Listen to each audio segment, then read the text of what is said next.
Stephen Hawking. Stephen Hawking का जन्म 8 जनवरी 1942 को इंग्लैंड के ऑक्सफोर्ड में हुआ था। उनका जन्म एक बुद्धिजीवी परिवार में हुआ था और वे अपने 4 भाई बहनों में सबसे बड़े थे। हॉकिंग के जन्म के समय उनके माता पिता की वित्तीय स्थिति अच्छी नहीं थी। उस समय राजनीतिक माहौल भी कमजोर था क्योंकि इंग्लैंड में तब द्वितीय विश्व युद्ध चल रहा था। हॉकिंग अपने बचपन से ही एक उज्जवल छात्र के रूप में पहचाने जाते थे। हॉकिंग ने 17 साल की उम्र में ऑक्सफोर्ड विश्वविद्यालय में यूनिवर्सिटी कॉलेज में प्रवेश लिया। हॉकिंग ने भौतिकी और अधिक विशेष रूप से ब्रह्मांड विज्ञान की ओर रुख किया। 21 वर्ष की उम्र में हॉकिंग के जीवन में बहुत ही बुरा वक्त आया। हॉकिंग को एमियोट्रोफिक लैटरल स्क्लेरोसिस ALS या लू गेहरिग की बीमारी का पता चला था।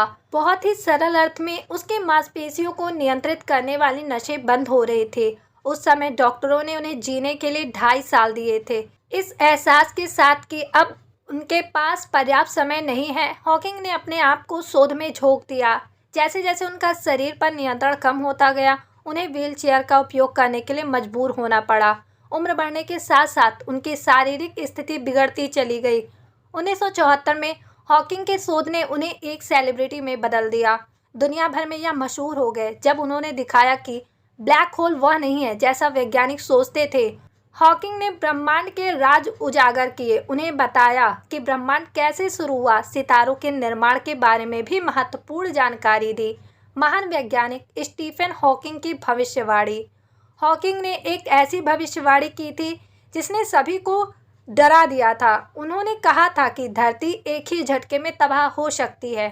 उन्होंने अपनी किताब में लिखा था, अंतरिक्ष जितना शांत दिखता है उतना है नहीं। वहाँ कई तारे दूसरे तारों को निगल जाते हैं। कॉस्मिक किरणें पल भर में किसी भी ग्रह को तबाह करने की ताकत रखती हैं। बड़े बड़े उल्कापिंड हजारों किलोमीटर प्रति सेकंड की रफ्तार से इधर उधर भागते हैं। अगर ऐसी किसी भी ताकत का पृथ्वी को सामना करना पड़ा तो हमारा विनाश हो जाएगा। उन्होंने कहा कि ऐसा पहले भी हुआ था और यह दोबारा होगा।